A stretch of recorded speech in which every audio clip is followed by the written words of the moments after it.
በወንድማችን በእፎይና በኡስታዝ ሁሱ ቀጠሮ ተይዞ የነበረ የዲቤት ፕሮግራም አደገኛ በሆነ ድራማና ሴራ ተጨናግፎ ኡስታዝ ሁሱ ላይቡን አቋርጦ ጥሎ ፈርጥጦ ወጥቷል።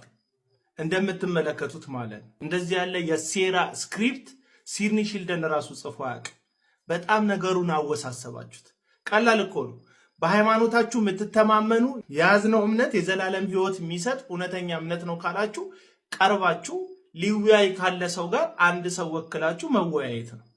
ያንን ማድረግ ሳትችሉ ቀርታችሁ ህዝበ ሙስሊሙንም ክርስቲያኑንም በሚንቅ መልኩ ግልጽ የሆነ የማጭበርበር ድራማ ሰርታችሁ መውጣታችሁ ትዝብት ነው። ኡስታዝ ሁሱም በኩል በእፎይም በኩል ከ75,000 በላይ ህዝብ ተገኝቶ ነበር።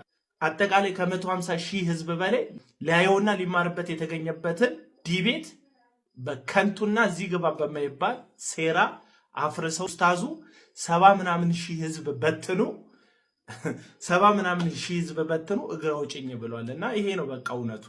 ውይይት መወያየት የሚፈልገው ህዝበ ክርስቲያኑ ነው እንጂ በኡስታዙ በኩል ውይይት አይፈለግም። እዛው ቤቱን ዘግቶ እኔ ሁሉንም ጥያቄ መልሳለሁ፣ እኔ የሁሉም ነገር መልስ ሰጪ ነኝ ከማለት ውጪ በአካል ከእፎይ ጋር ተገናኝቶ የመወያየት ሞራሉ የለም። በተለይ ብቻ ለብቻ ሊገጥም እንደማይፈልግና እንደማይችል የታዘብንበት ውይይት ሆኖ ሊመቻችሁ